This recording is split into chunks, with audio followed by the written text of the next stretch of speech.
Recording has started. All right, our recording has started. So, how are you today? Oh, I don't see the other person on anymore. Oh well, I will continue.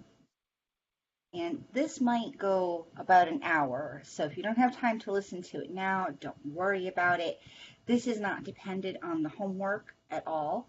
Um, the homework is simply what's in the workbook. There's three little questions. Tell me your aha. I don't even remember what the questions were, but it was like, what was the hardest part and what was like your biggest takeaway from this? Um, so the homework is worth another 10 points for being on time and another 5 points if you just get it in over the weekend. I will leave the point system up until like Monday. And so in case you do want to catch up, in case you're coming in on this challenge a little bit late, you can still get the 2018 Stars and Cards report free for just investing in yourself in this challenge. Okay, so part of this challenge was to open some doors for you so you can begin to see where you are putting the responsibility to fix situations, people, and even yourself. There's a caveat that we've just done this whole challenge and we focus so much of it on ourselves because that's really the only thing we can actually change. And it's our innocent, very innocent inclination to want to fix. It's part of who we are.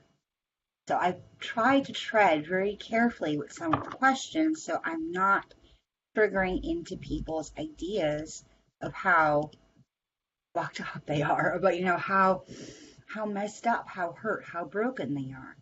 Because you're coming at this really from a point of this very innocent and very natural inclination of wanting to help. Now, I see I'm a little bit janky here, and I am all plugged in and everything. So I'm sorry if this gets a little bit garbled. Um, if it does, I might then go and record it so you have this for posterity later, a cleaner copy. So, all right, but getting back to the material here. Um, so we put that on ourselves, and it comes from such a very, very deep place, and we attach so much of our own personal value to it that we don't even begin to realize that we also put it on others. And then when others aren't living up to the standards, the expectations, the beliefs we have about what makes somebody valuable, lovable, worth investing in, we feel this imbalance. And it throws us. And it really just comes down to the fact that we take our empathy so very much for granted. And we are assuming that everybody can do what we do as well as we can do it. Whether it's learning to care for a home, leading people to think better of themselves, their work value, so that they can more easily support their family, or even our expectations about people being wise enough with money and being able to lead their family to love what that money does for their lives. Now, some of it you might not have had notions of until you've gotten on the World Wide Web, or dating myself, or you've begun to read some books on positivity and the New Age movement and self-improvement. Where you're like, whoa, other people have been taught these things most of their lives, but we still then come from a place of judgment where it's like, well, why wasn't I? Why didn't they do that? Why don't they see how important it is to take care of the dishes? I mean, come on. Who wants to live in a dirty house? Not everybody has the same standards of cleanliness. Not everybody has the same lessons that you have behind some of these things already. You're taking for granted what you've already learned, and that you have this beautiful and strong, already a leader energy ability to create these loving anchors into life, to create the loving anchor to take care of others and a home and provide that stability, that anchor to really get people to see their own value without having to tear them down to do it, without having to point out all of their flaws so you can build them back up. And that taking for granted really keeps us in this place where we don't understand why the world doesn't ever seem to reflect who we are, or how we think, or how we feel, or how we go about things. And we also take for granted the commitment of others toward the things that mean something to us. We presume that keeping house is something everybody is going to find value in. We presume that all people should want their joy and their betterment over wanting a bigger paycheck. We're presuming that they are going to follow or agree with our own belief systems when we're coming from this place of what do you mean you don't believe that? How could you say that if you're with me who believes this? Empaths are so focused on finding the flow and finding the harmony and finding the agreement that it totally surprises us when the people closest to us, or the people we work with and see every day, don't mesh with that all the time. But everyone else isn't us. And if you have to live with somebody or work with somebody because they are part and parcel of the family or the team that you love working with, we always have to take their actions and words within the context of them feeling, at the very least, that they are part of the pack. And this is why they can express these things to us. They may not be like you, have the sensitivities you have, or the emotional skills that you have, but you are in some way packed to them.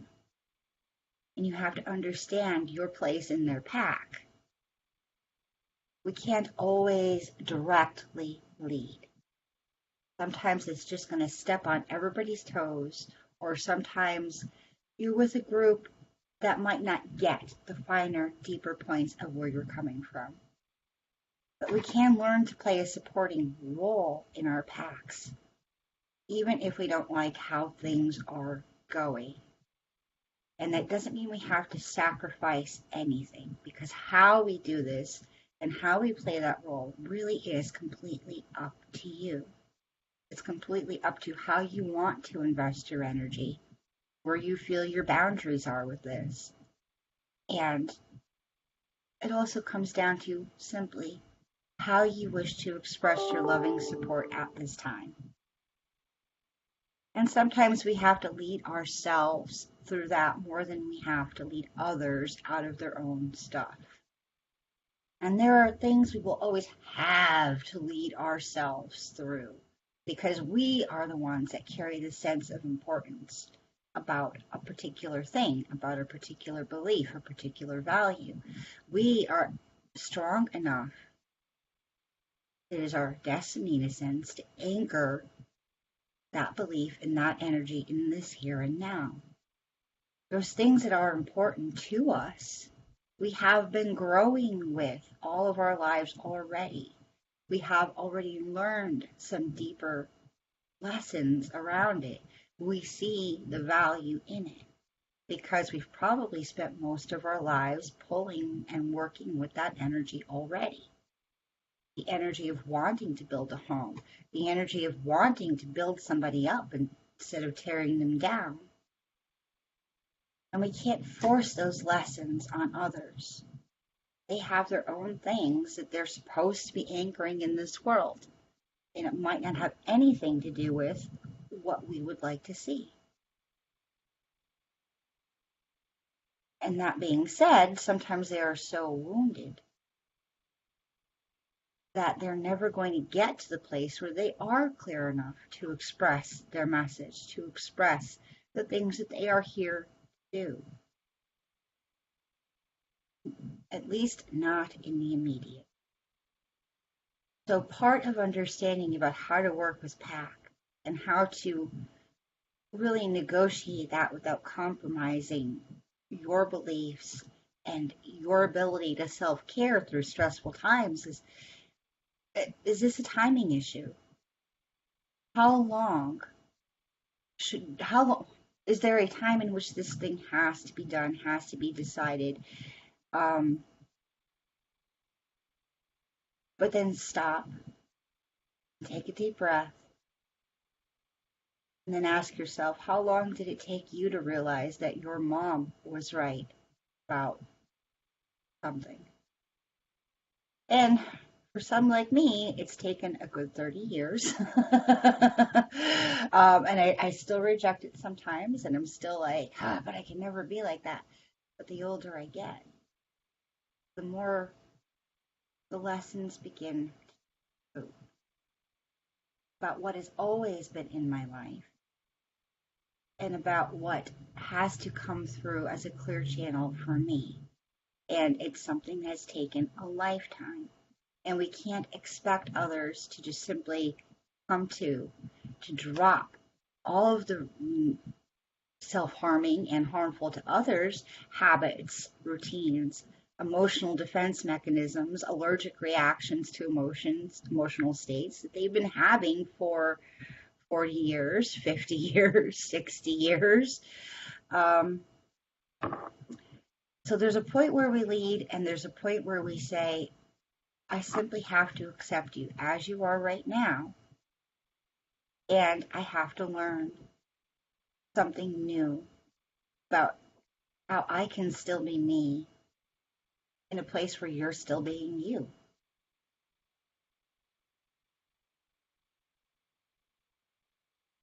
And there are some people who are really just set in their own ways and attitudes that we can't expect them to ever get to that point, no matter how much negotiation we give them on time frames, but saying, well, the dishes need to be done in the next day or two. I would love them done now, but in reality, they shouldn't really sit more than a day or two. It just makes the job harder, and nobody wants that shit. All right, you can give it a day or two. Is this something you're talking about your mother-in-law, like Andrea's been all week? Is this something that's going to be, are you going to be able to bring her to reason in a certain time frame? Probably not, because she isn't willing to listen. But you do see that there is a time frame around this already. Something that you can say, all right, well, there's going to be a little bit of a reset in about a month. So let's grin and bear it. Let's, I don't even like saying that, because it's like, you're still trying to deal with it in some way, which we're going to get to in a second. But all right, there's only a month left to hear her, but not necessarily take it in, hear her and really understand where she is with this, because it's not in any touch points with reality. And maybe I'll hear something a little bit deeper into that. But you know what? Can't fix it. Not mine to fix.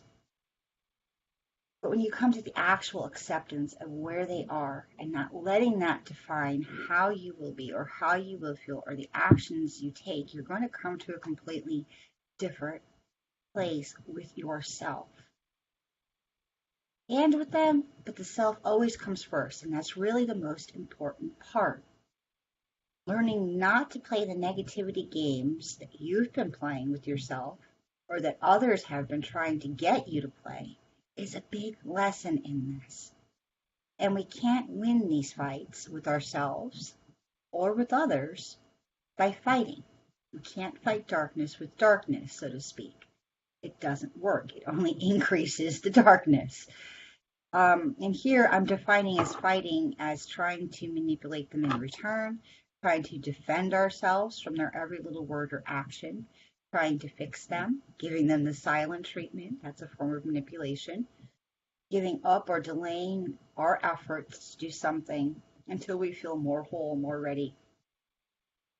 Because sometimes, no matter how upset somebody else is, we still have to be working within our own time frame. And no matter how much they say, like, oh, I'm not ready for you to take that step. I don't know if I don't know. I don't know if this is the right thing for you. Maybe we only have that window and we have to go for it anyway. We have to find it within ourselves to say, I understand that. Maybe we can walk through this hand in hand because I have to take action and I can't let this stop me. I don't know if the window is going to come around again because nobody ever does. Like, know that for sure. We presume, and we presume that if we're working in a direction for long enough, and we're working on it clear enough, and from an empowered place, we get the opportunities that we do need. And that's going on a little bit of faith. But if you're taking inspired action, if you're really in that place where you're not being delayed and where you're not stopping and saying, like, oh, how can they think that? And then you get distracted and then you get totally invested in drama. You're actually focused on the inspired action and being that clear channel for what is trying to grow. It will grow. And you will put the energy out there that won't be a stop sign to the universe. And it will tell the universe, I am ready. I'm ready for more. I am ready for this to grow.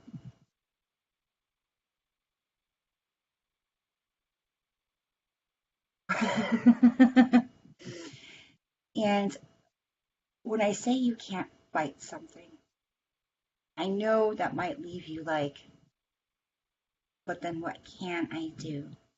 But see, the thing is, I don't believe in giving you cookie cutter, well, do this or that, or this will always fix it, or this always dissolves that kind of energy in that situation.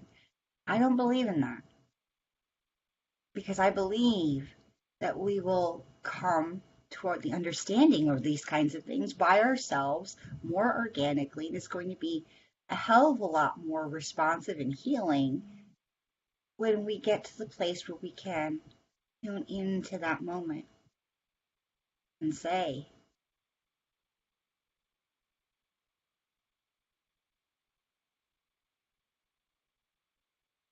where really is the love in this? Yes, I'd love to say this. I have to stand up for myself. Yes, I'd love to say maybe I should be mad at them, or maybe I should brush them off. But when you can give yourself that pause moment, present in your power and in your love for yourself, because who really wants these situations to drag on? The more loving thing you're going to want to do for yourself is really to find the resolution, the deeper resolution, that perfect harmonious solution, but it might not be harmonious in the sense that, like, you get everything you want then. You get the perfect validation for you. It's not just that, because it's the perfect harmonious solution for everybody involved with the issues involved. Maybe you don't get the external validation of somebody coming back and giving you the apology, but maybe you begin to understand about why actually hearing that apology with words or in a letter wouldn't necessarily be the thing that heals you.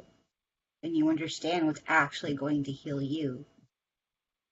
And you're okay with what they need to do to heal themselves, so that perhaps this doesn't happen again. You dissolve the pattern, or begin to dissolve it, because sometimes it does take time. Okay.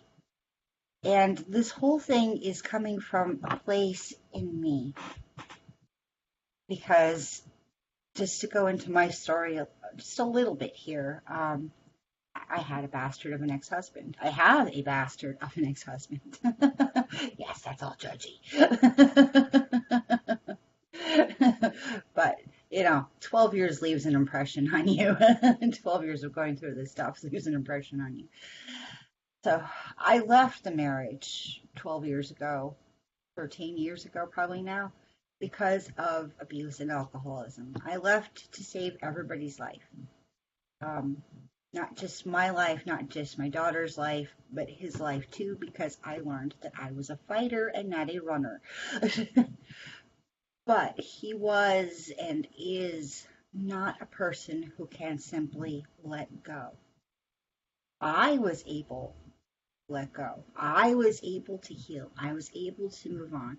I was able to take actions that weren't in spite of him, but simply because I wanted to do them. But for many years, every time he became upset with my new life, with the things I was doing, and it might not have even been a real thing, it might be something because he knew he can get me, I thought I had to placate him. But I found out that didn't work. And the more I placated him, the more I tried to play the nice guy and work with him, the more I gave up my own rights and my own happiness and my own sense of security, and the more I fed the belief that he can still keep taking things from me. My time with my daughter, my ability to have a whole and complete family life, the ability to have, fun time with the kids on the weekends, because I was the person, was doing like bus duty and school duty and, after school duty. Having just the ability to take them all to a movie is something that I wasn't getting to experience because I felt like I had to be the good guy. I had to be the person who was going to go the extra mile to make the compromise. That lasted a couple years. And then I got mad. And then I said, F it. I'm going to stand up for my own rights, my own family, my beliefs, and I'm going to stand up for the way I want to see this happen. My life, my kids.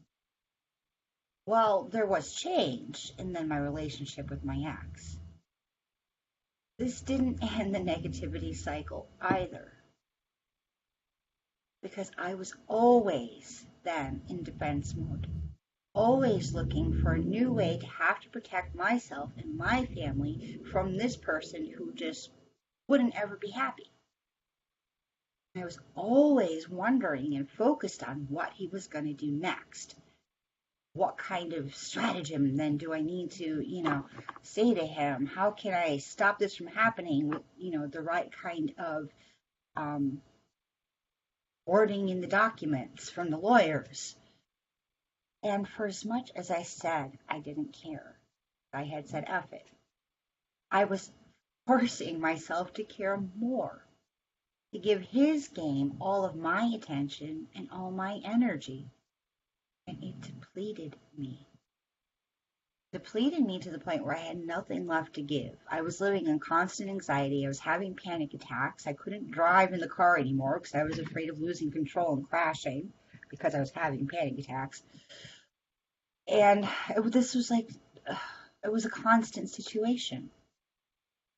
My words and my silence were both being used against me, and I felt like there was no way out other than, my daughter reaching 18 and him having no legal say or sway over anything that was happening in my household. Not that anything was horrible was happening in my household, but, he was just such a person that he would say anything because he was never going to be happy with the situation. That was his choice. Out of all the choices in the world, that was his choice.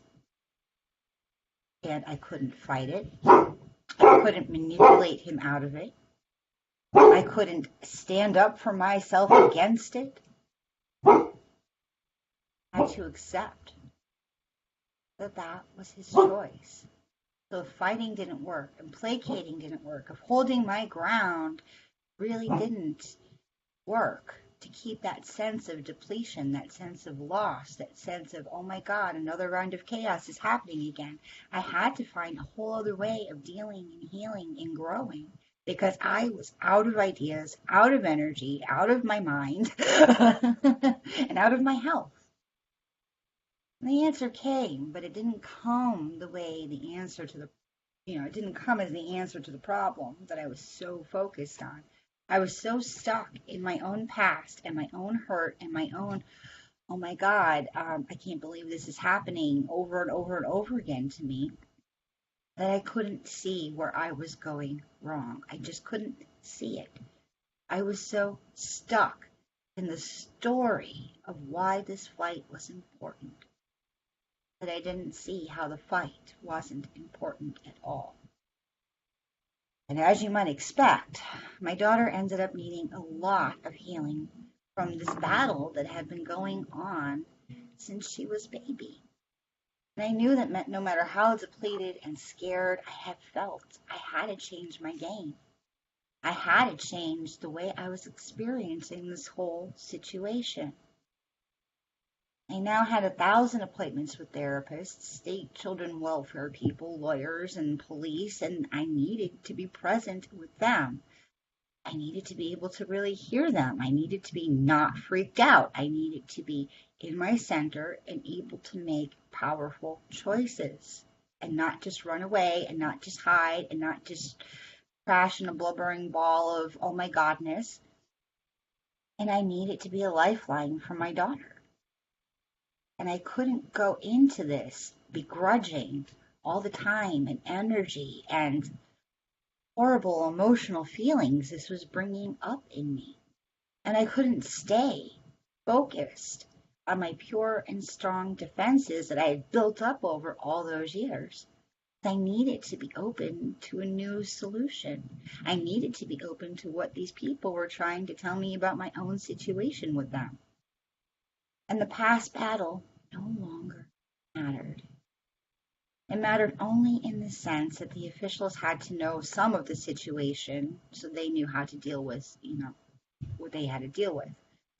I do want to point out that in this new solution had little to do with selflessness, and it wasn't about sacrifice, and it wasn't about giving everything up because I had been so wrong.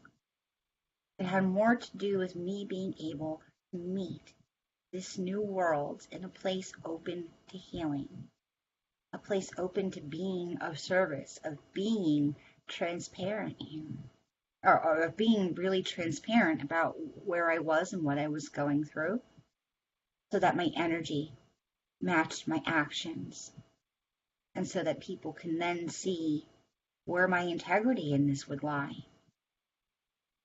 I needed people to actually see me for once. Well, not just for once, but for always. But that was perhaps just the first time I needed and wanted people to actually see me and where I was at with that open vulnerability. And that spilled over into life, onto video and everything else. But being transparent here, sure, some things had to fall away during that time. And I grieved for that. But I needed that energy and that focus in order to really start dissolving the things that were keeping me from being an effective healer in this situation, an effective person, a person who was dealing with the emotions, experiencing them, not running away from them, and transmuting them, using them as fuel for something else, for inspired action, or greater action than I would have been able to take a year before that. Rising and getting past that place of anguish to a place where you can transform it is my intention for this group and for this work and for everybody that will come in contact with what I'm saying.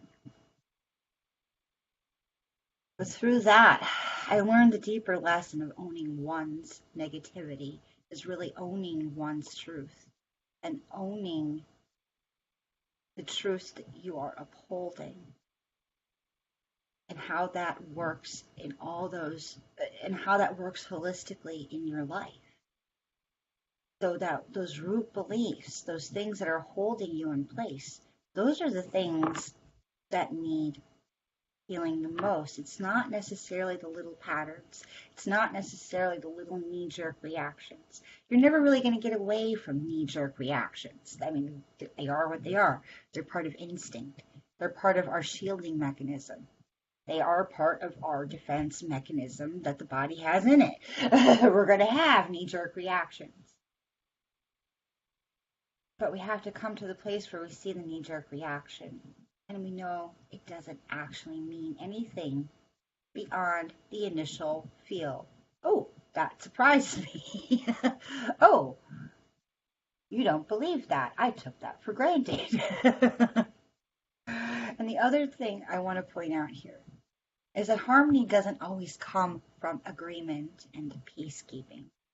And sometimes that emphasis that we have on seeking agreement and peacekeeping prevents us from coming to a truer and deeper sense of harmony. Harmony comes from when there is actually a deeper understanding of the motives and beliefs of others. And we see how we can accept that and we can be ourselves with that. And I said that completely wrong. Yes, that's all true. I didn't read what was on my thing. But I only said understanding at first. So harmony is when there is a deeper understanding of the motives and beliefs of others.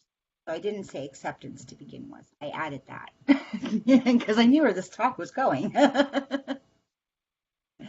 So when we see others are only ever acting from their own beliefs, their fear beliefs, their own thought process, we can understand that there is some kind of logic going through them, even if it's not our own logic, even if it's like, well, I wouldn't have gone there with that, but I suppose if you really felt that deeply about that for so long,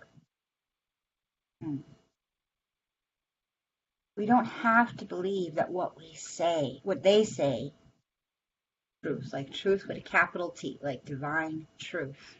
We simply have to admit that for them, where they are now, this is a true thing for them. And if it's a true thing for them, how do you want to add to that? How do you want to add to that truth? How can you balance that situation with your own truth? And not necessarily to fix it and not to correct them, but being able to stand as another point in the spectrum of belief on this.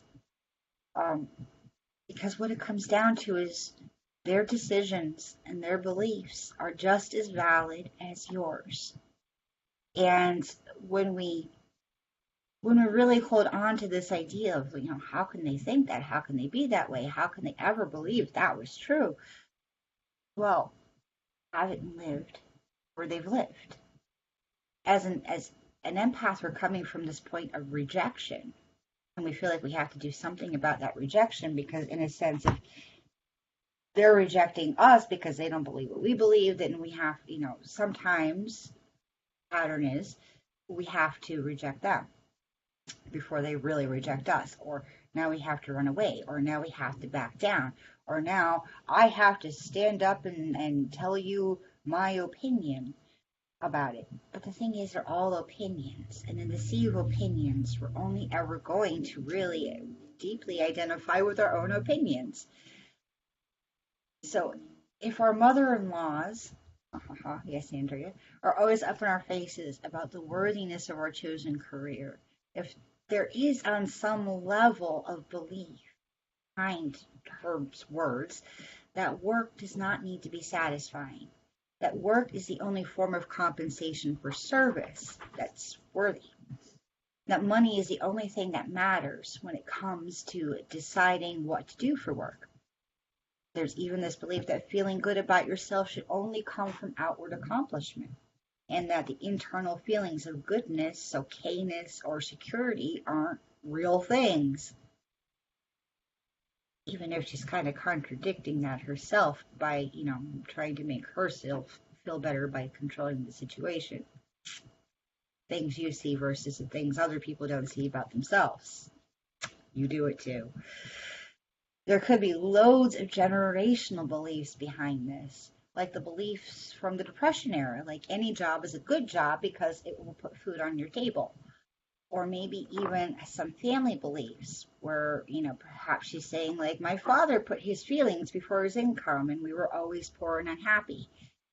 And then my mother couldn't control her husband's emotional reactions and we were always poor and unhappy. No matter how we feel about the other's beliefs, we have to treat it as just as real as our own belief. And sometimes we have to do a little bit of active listening with this and say, like, I feel like I'm hearing you say this. Is that true? Am I getting this right? Am I on the same page? So that they can then see that reflection and figure out if that's really what they're trying to say or not. We have to face the reality that they do see the world as that negatively, and that they have been hurting or have been hurt so much that this is the reality for them. And it's a challenge for us to see that darkness and that negativity. Daughter's pillow alarm.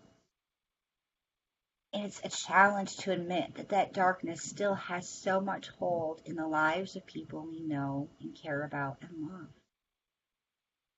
What's even more challenging is to detach ourselves from the need and from the desire to feel compelled to fix them or to fix the situation for them.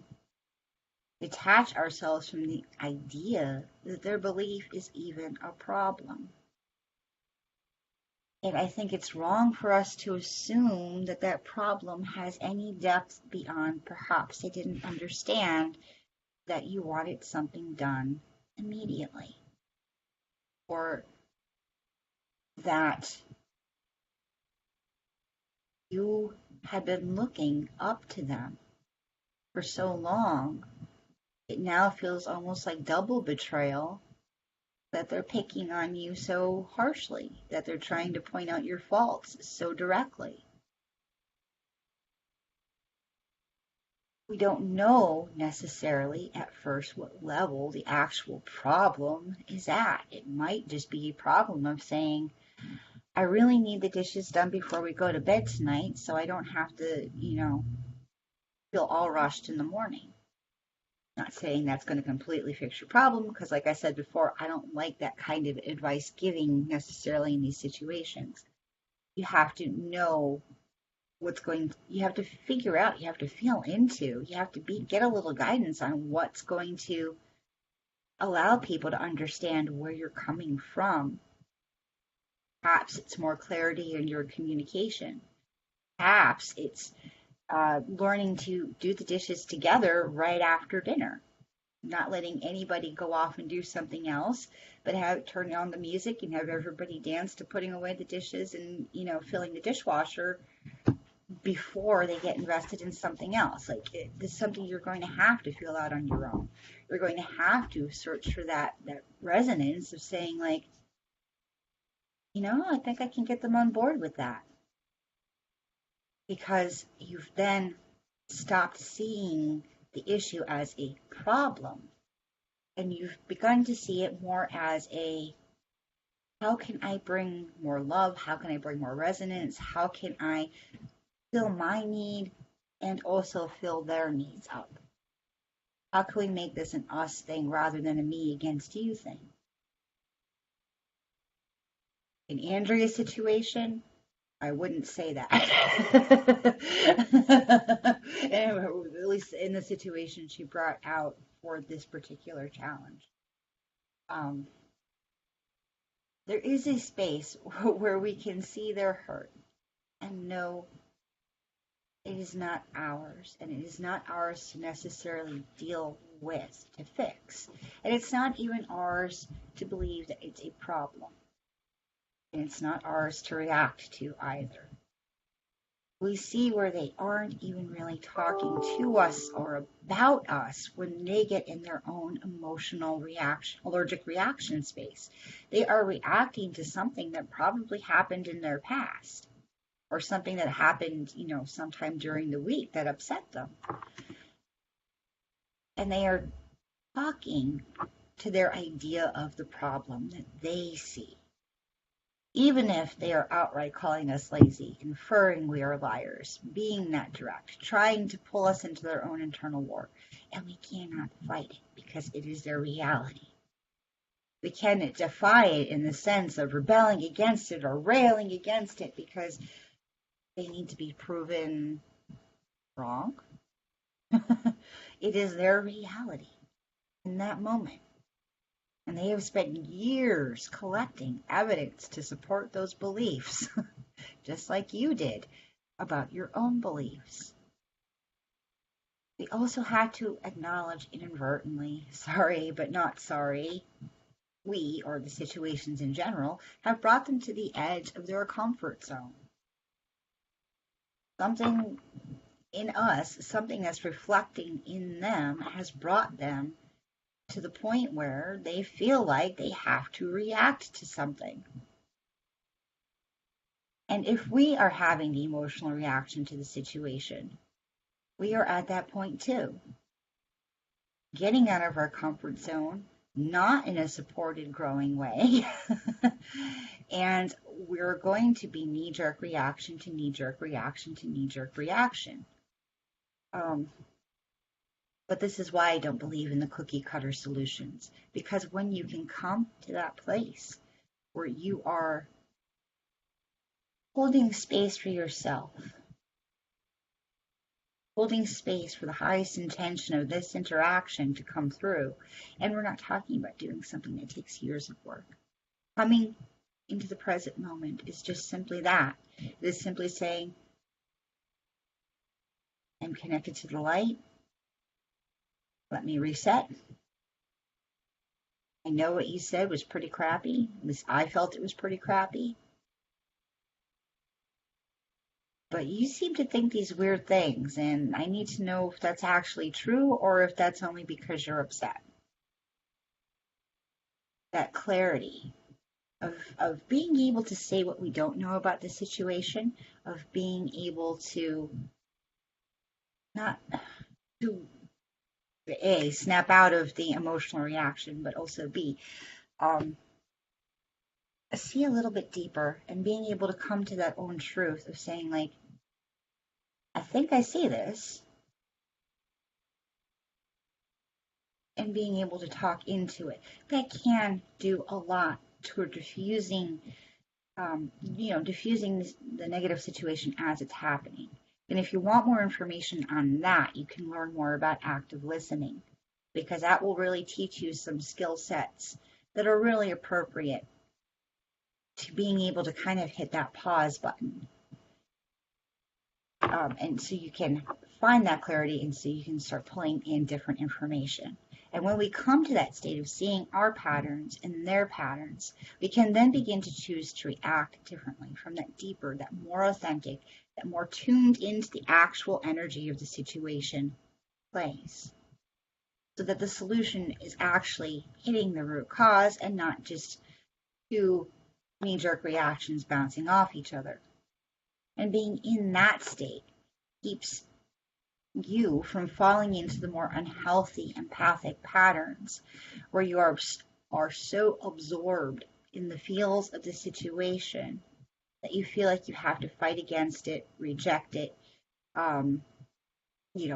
beat yourself up because now you don't understand why you've taken that in. But it also keeps you focused on listening, and not just the words being said, but the intent and reasoning behind their state. And it does take a little practice to stop yourself from being invested in the fight, invested in the self-protective mechanism that you're doing, perhaps running away, perhaps letting it drop and just being pissed off by yourself instead of pissing everybody else off. It doesn't have to be that way. We can become conscious of the fear patterns that are working themselves out or even up like an escalation point. And we can then choose to say, like, you know what, it's not even freaking about that. I'm feeling like you don't care. And maybe, perhaps, you need a little bit more leadership to do this. One thing I'm asking you to do. And the real root of this is probably just that we're not communicating our real feels about what's going on. And we're never coming to the point of actual agreement that, yes, we're going to get this done. But what's going to make this fun for us? Because we have to also realize that maybe the thing we were asking for isn't the thing that we really needed.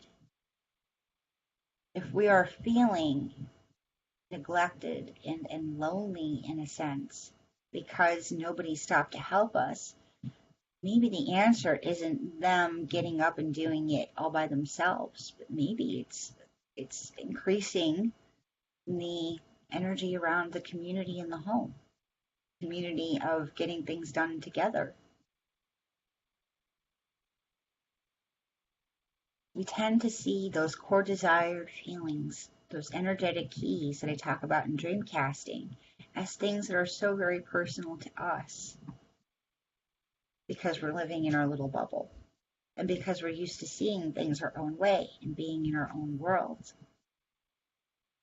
That most of the time we do forget that we're not just connected to divine and earth below, but we forget that we do have these healthy cords that also need what we need. They need the communion. They need the sense of oneness.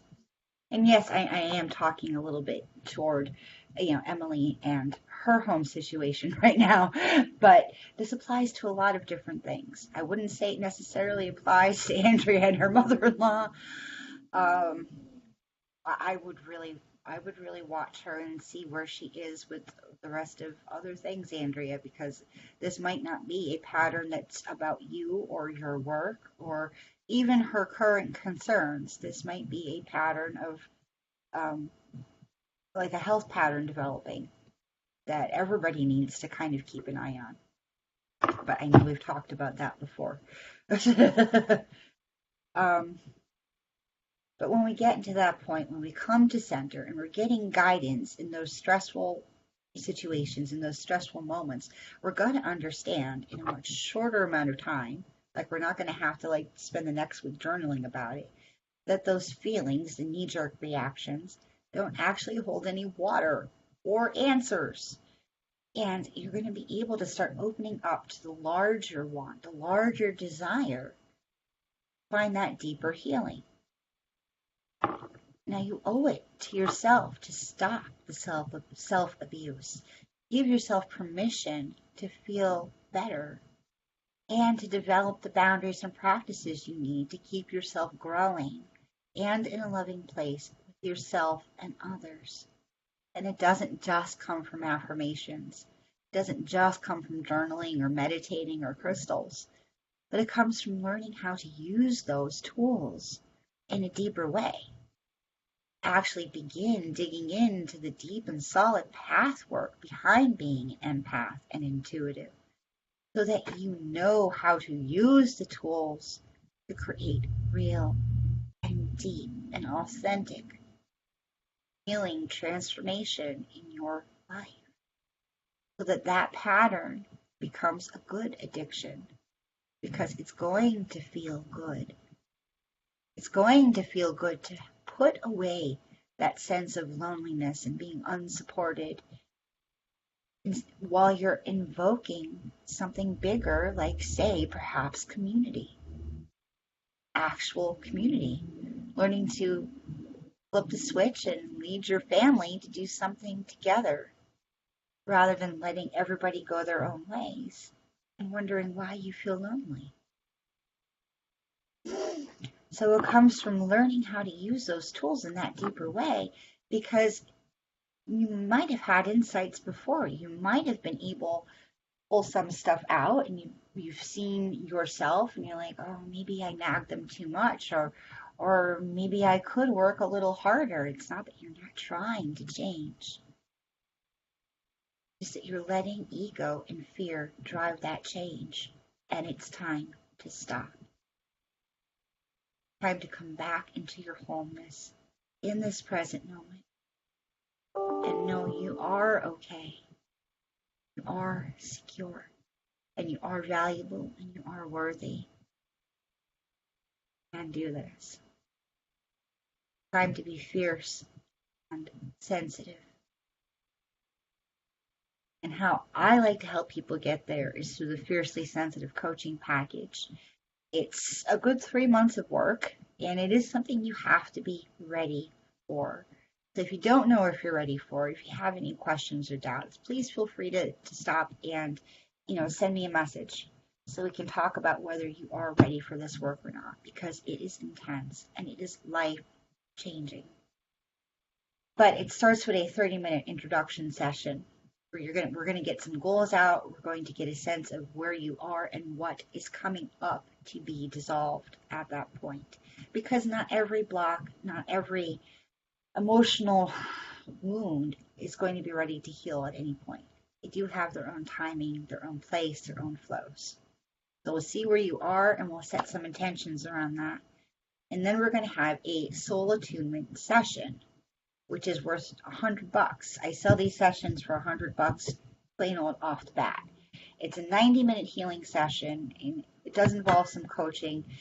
And it is this really integrated process where we're talking, but we're also pulling cards, and we're also doing Reiki, and we're also helping you through meditations, very specific meditations. Like I'm going to pull it like out of my head right there and then, and I'm going to channel something for you so that we can begin getting to those blocks much more directly instead of beating around the bush. Because this work has to be personal. This is a one-on-one program. This is not a group program. And you will get access to the Thriving as an Empath and Intuitive Masterclass. That's the only part of this that's going to be, not the only part, but this is one of the parts that's going to be a little bit more canned, where I'm going to really delve into, I already did, because I already had the class together, but you're going to be able to delve deeply into how to even start beginning to build up your energy routines, build up your intuitive and your creative process, and really tap into that so that you aren't just looking at, everything you've done wrong, but now you're looking at the energy that you are invoking in your life every day, the energy that you need. So the Thriving as an Empath and Intuitive Masterclass really is going to set you on that track. But then we're going to do 5 live one-on-one integrated healing sessions. So you're going to go through the class material. You'll go through the Fiercely Sensitive library stuff, because there's going to be a library full of videos about shielding, about negativity, about, some quick shift stuff. The emotional healing toolkit is also going to be part of this, and I'm developing that over time as even. So you'll have all this information that you'll be able to look at as you need to, as you feel called to go through it.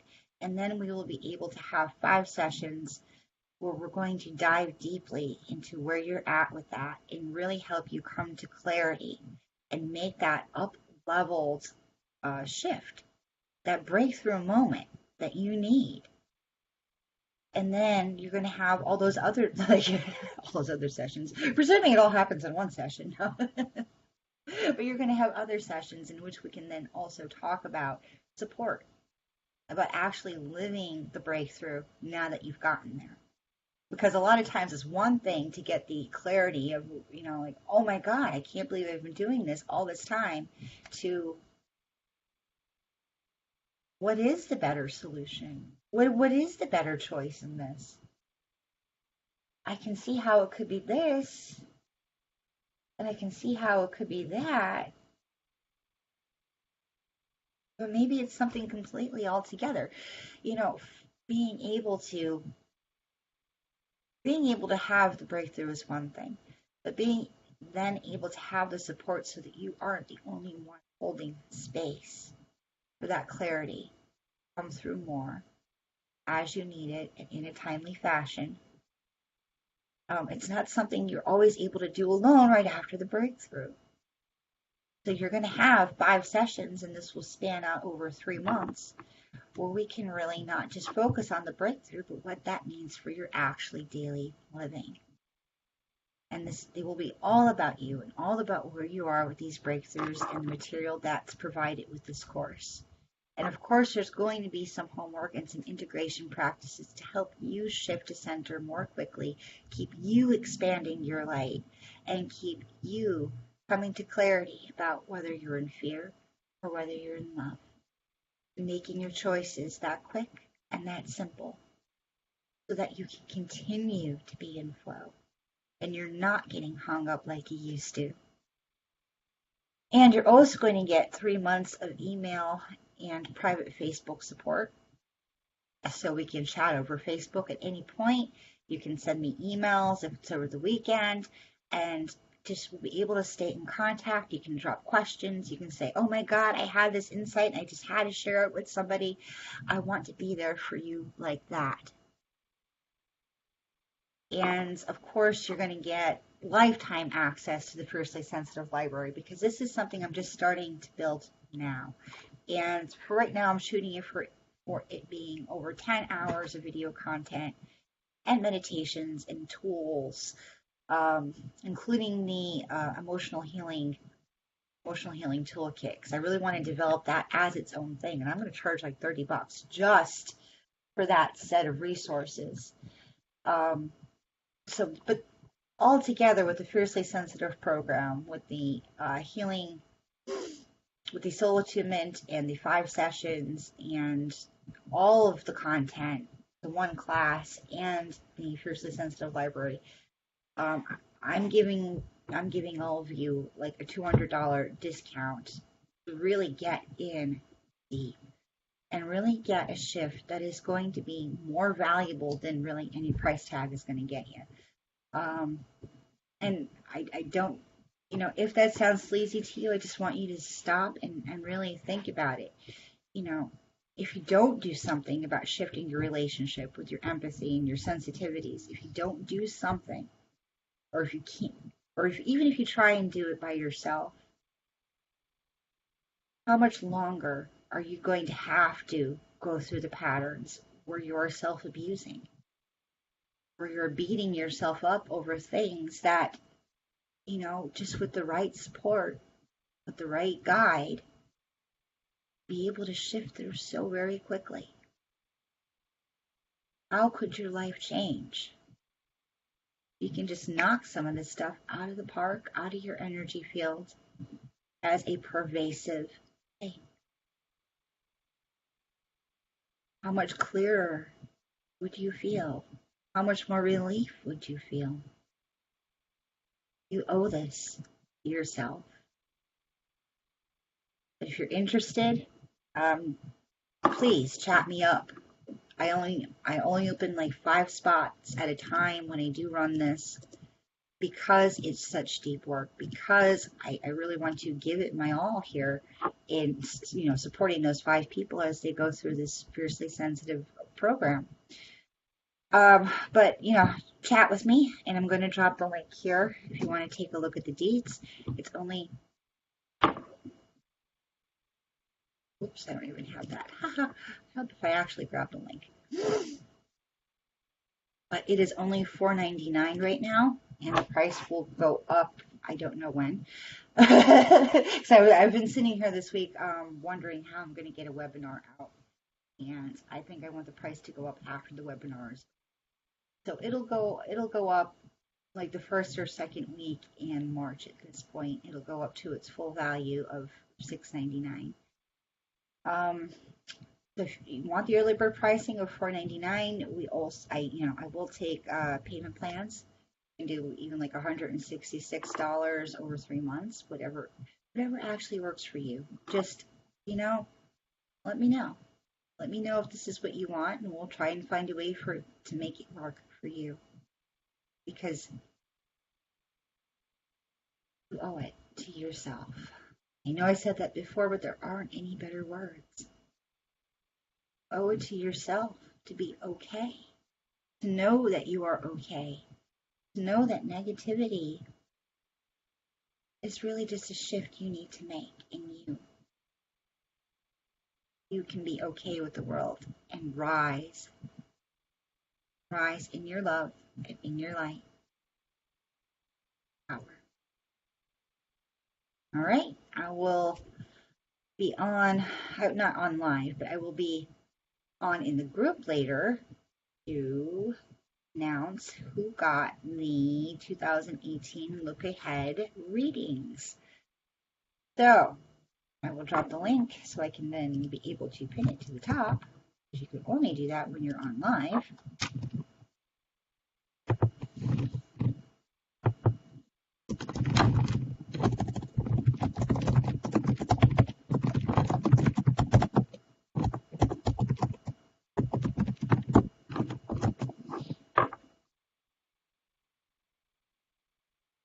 Okay, there's that.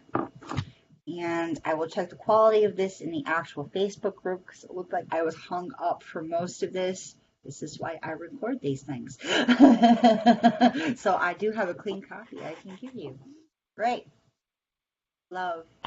And I hope to see you in the Fiercely Sensitive program and in the webinar coming up in the next week and a half or so.